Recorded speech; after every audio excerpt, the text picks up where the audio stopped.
myself an asset to the other. And in the midst of all this, what you people do for me is pull words about and cut up syllables.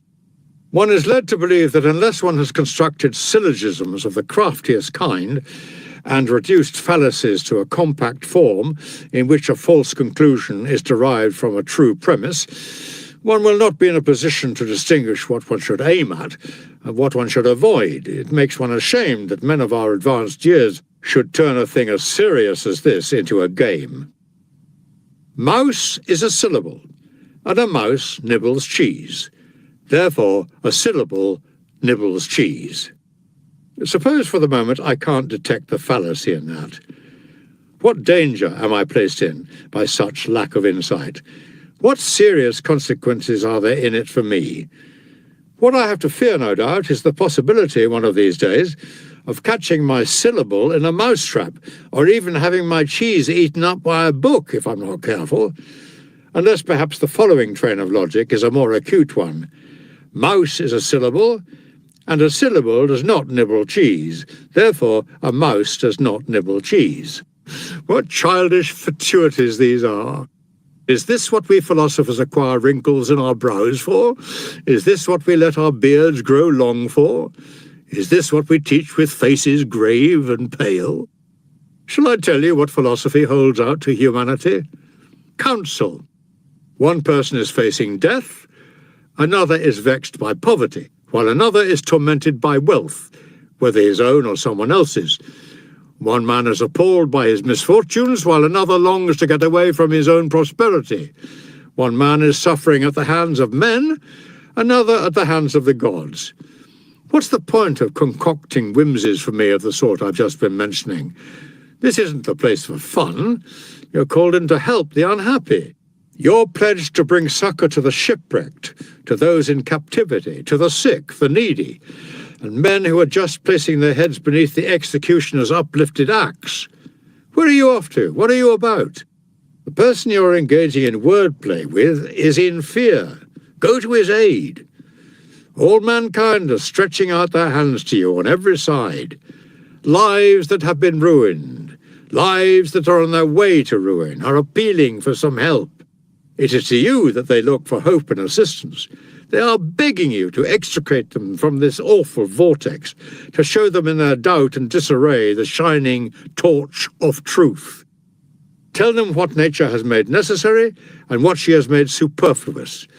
Tell them how simple are the laws she has laid down, and how straightforward and enjoyable life is for those who follow them, and how confused and disagreeable it is for others who put more trust in popular ideas than they do in nature. All right, if you can point out to me where those puzzles are likely to bring such people relief. Which of them removes cravings or brings them under control? If only they were simply unhelpful. They're actually harmful. I'll give you the clearest proof whenever you like of their tendency to weaken and enfeeble even eminent talents once applied to such quibbles. And when it comes to saying how they equip people proposing to do battle with fortune and what weapons they offer them, one hangs one's head with shame. Is this the way to our supreme ideal? Do we get there by means of all that, if X, Y, or if not Y, Z, one finds in philosophy, and by means of quibbles that would be shameful and discreditable, even among persons occupying themselves with law reports? When you're leading the person you're questioning into a trap, aren't you just making it look as if he has lost his case on a purely technical point of pleading? The praetor's court, however, restores litigants, losing in this way, to their rightful position, and philosophy does the same for the people thus questioned. Why do philosophers like you abandon the magnificent promises you have made? After assuring me in solemn terms that you will see to it that my eyes shall no more be overwhelmed by the glitter of gold than by the glitter of a sword, that I shall spurn with magnificent strength of purpose the things all other men pray for, and the things all other men are afraid of. Why do you have to descend to the schoolroom ABC? What do you say? Is this the way to the heavens? For that is what philosophy has promised me, that she will make me God's equal. That's the invitation, and that's what I've come for. Be as good as your word. Keep clear then, my dear Lucilius, as far as you can, of the sort of quibbles and qualifications I've been mentioning in philosophers. Straightforwardness and simplicity are in keeping with goodness. Even if you had a large part of your life remaining before you, you would have to organize it very economically to have enough for all the things that are necessary. As things are, isn't it the height of folly to learn inessential things when time's so desperately short?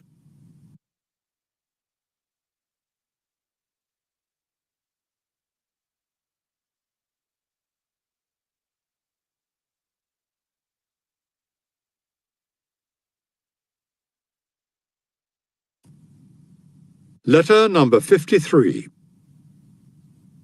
I wonder whether there's anything I couldn't be persuaded into now, after letting myself be persuaded recently into taking a trip by sea. The sea was quite calm when we cast off.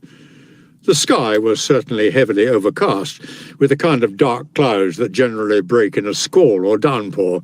But in spite of the uncertain, threatening skies, I thought it would be perfectly feasible to make it across the few miles from your Parthenope over to Puteoli. And so, with the object of getting the crossing over quicker, I headed straight for Nisus over the open water to cut out all the intervening curves of the coastline. Now, when I had got so far across that it made no odds whether I went on or turned back, first of all the smoothness which had tempted me to my undoing disappeared. There was no storm as yet, but a heavy swell was running by then, and the waves were steadily getting rougher. I began by asking the helmsman to put me ashore somewhere. He kept saying the coast was a rugged one, without a haven anywhere, and that there was nothing to be feared quite so much in a storm as a lee shore. I was in far too bad a way, though, for any thought of possible danger to enter my head, as I was suffering the torments of that sluggish brand of seasickness that will not bring one relief, the kind that upsets the stomach without clearing it. So I put pressure on him, and compelled him willy-nilly to make for the shore. Once we were close in, there was no waiting on my part for anything to be done in the manner commended by Virgil.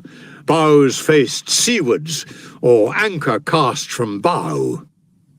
Remembering my training as a long-standing devotee of cold baths, I dived into the sea in just the way the cold water addict ought to, in my woolly clothes. You can imagine what I suffered as I crawled out over the rocks, as I searched for a route to safety, or fought my way there. It made me realize how right sailors are in being afraid of a lee shore. What I endured in my inability to endure my then self is beyond belief. You can take it from me that